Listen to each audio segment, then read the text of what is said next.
$22 million. We talked about Courtland, we've talked about Bonitto, and now here is Zach Allen. Cecil, there are other names on this list that I think we could say they matter, not to the level of the three names that we just talked about, right. But guys like Cody Barton is going to be a free agent at the end of – Cody's now.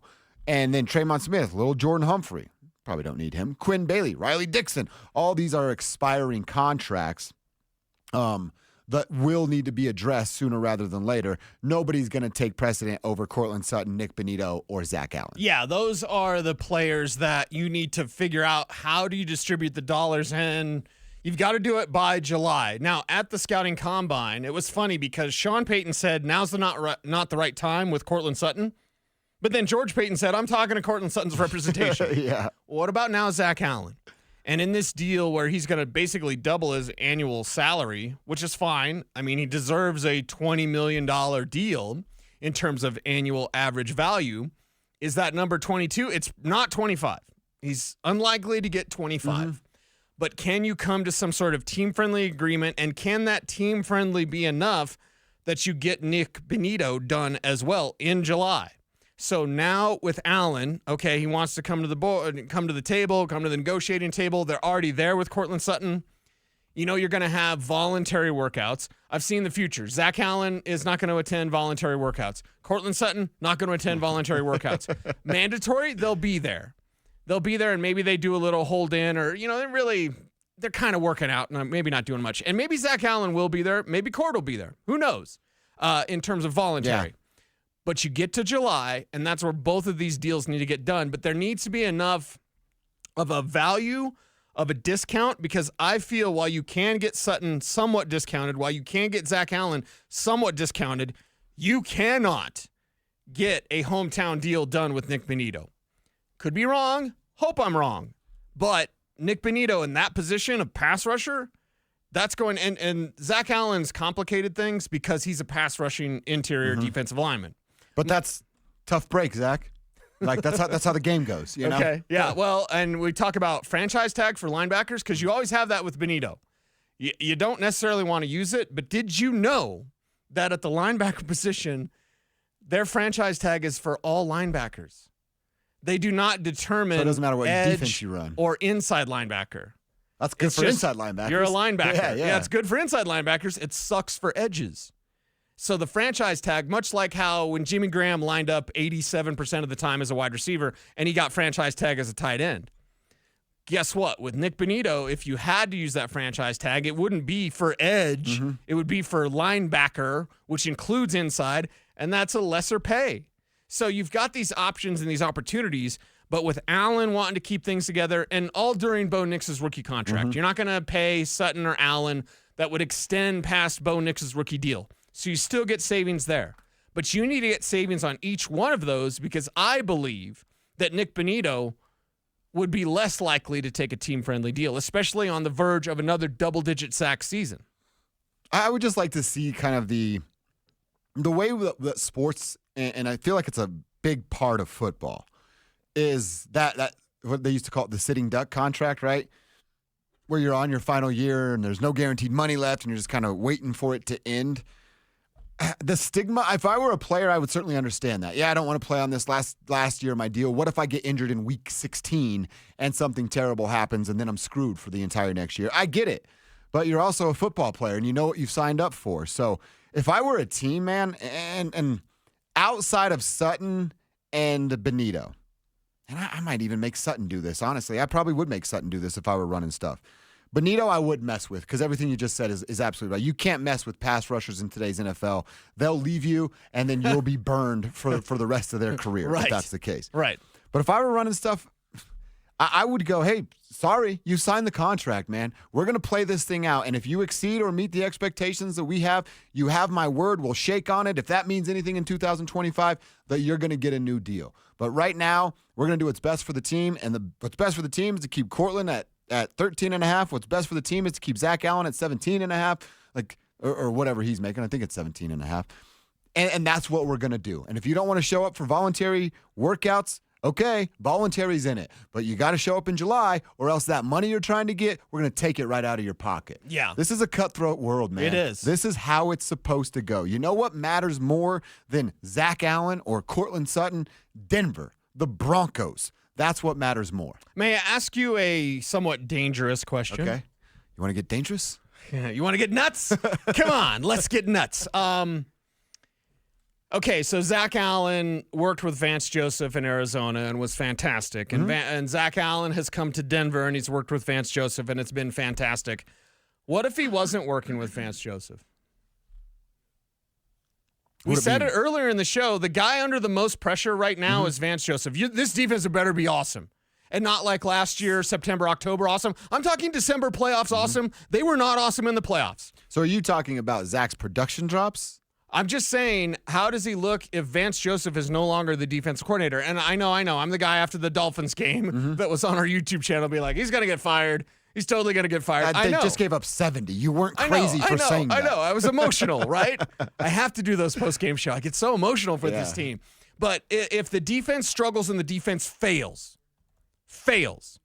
and you've paid Zach Allen, and Nik Bonitto's different. Like, Nik Bonitto's going to do his thing. Doesn't really matter who's running the defense. Jim Leonard, Vance Joseph, whoever. Like, Nik Bonitto's going to be Nik Bonitto. Zach Allen's going to be Zach Allen. However, we know of his connection with Vance Joseph. I'm not saying that he'd follow VJ. And if VJ got fired, he probably wouldn't get a defense coordinator job. He'd probably get, like, a positional coach job.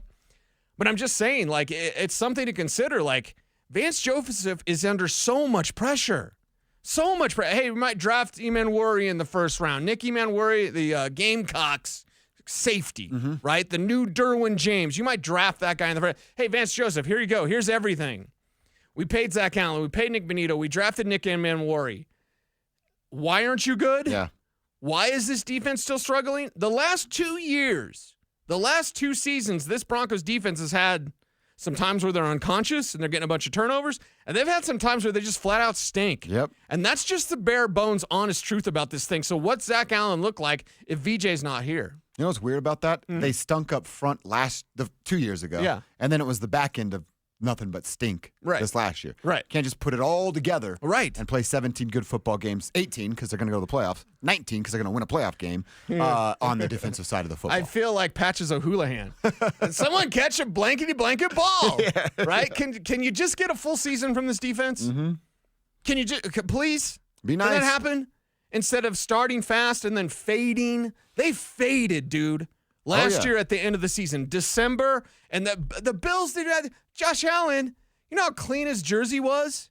Probably just clean. It didn't even need to wash it, right? Just pass the sniff test. Yeah. He didn't even sweat out there. It was 12 below or whatever it was.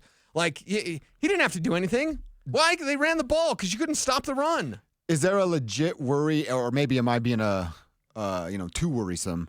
Of you get Sutton signed, you sign Zach Allen, you're going to have to re-up Nik Bonitto, John Franklin Myers. The next year, you're going to be in this boat with JFM, who's not 30 yet, and we both really like. So, if this is going to be kind of the blueprint, to steal the Nuggets term there, we're going to get vets and pay on the defensive side. We're going to draft and develop on the offensive side. Well, okay, great theory, right? When you say it out loud, you're like, damn, that sounds great. But I've watched them develop offensive playmakers, and it take a year and a half. Yep. So are we cool with just waiting?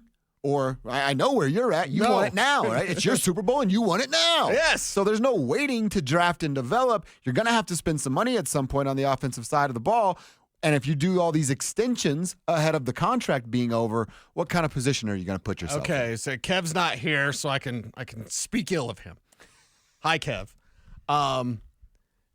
When you're a little out of shape and you go to Grizzly Rose and you're kicking it and you're a little dancing, a little fun, a little drinking, whatever. He's doing this the whole time. Kev's doing his dance, right? Yeah. But he's, maybe a little round, a little too round. He didn't eat right, didn't get, not as fit as you need to be, didn't look as good as you needed to be, didn't wear that shirt that you needed to be. It's the timing of it, right? You go to Grizzly Rose, if you're Kev and you're feeling good, you're svelte, you're wearing your best gear. It's the timing. Then you see that girl, you see that tan, and then she's dancing with you. Oh, so and then she's going home to the flea market with you, right? Yeah. Well, aren't we talking about timing with the Denver Broncos? I got distracted by Grizzly Rose. Aren't we talking about timing? Yeah. With the Denver Broncos? What's the timing of it? Because I say this lovingly, and please don't at me, bro. You can't have everything. You can't keep it all. This isn't going to be forever. This league, you mentioned it, it's cold. This league isn't about forever. And then we kept Zach Allen forever, and then we kept Nik Bonitto forever, and then we kept Courtland Sutton forever. This isn't going to be like that.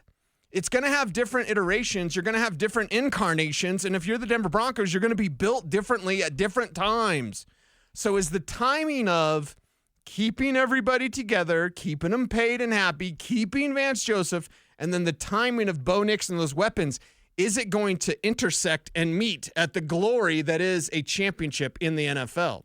That's your question. And if you think the answer is no, if you think the offense is going to take a little bit more time and the defense is like almost right there and the timing's just a little bit off, your defense is there before your offense, you can still win a championship, but you're not going to keep it together. You're not going to intersect at the right moment. Yeah. So we need to look at the timing. And if that means you need to trim some fat, that means you need to trim some fat, even if that fat's good fat. Well, I think this year, right now, 2025, you have a little bit of leeway. But I think as soon as 2025 is over, that's when you're starting to trim fat. Yeah, because you're starting zero. All right, I need to put this around Bo right now. Yeah. There's no development. Yep. And then you start to look at what's ahead of you with some of these guys you're going to have to pay. Yeah. Yeah, because that whole develop story sounds great, right? Yeah. So, hey, if it works. Draft and develop if team. it works. Brother, I'm here to tell you, if we're talking about that in 4 years, that sucks. Mm-hmm. But they're a draft and develop. I mean, they haven't won anything yet, but they're a draft and develop. No. To develop means you actually need to develop. Yeah. And your timing needs to be right. And you've got some tough decisions, Greg. Tough decisions, because that's a lot of money and a lot of timing conversations. It could work out beautifully, and it could bite them in the rear end in a really, really big way. I really do have a lot of trust in George Paton, Sean Payton, and Greg Penner. I really do. And I think everyone in this market should. Yeah, I noticed you didn't mention Vance Joseph. You noticed that one,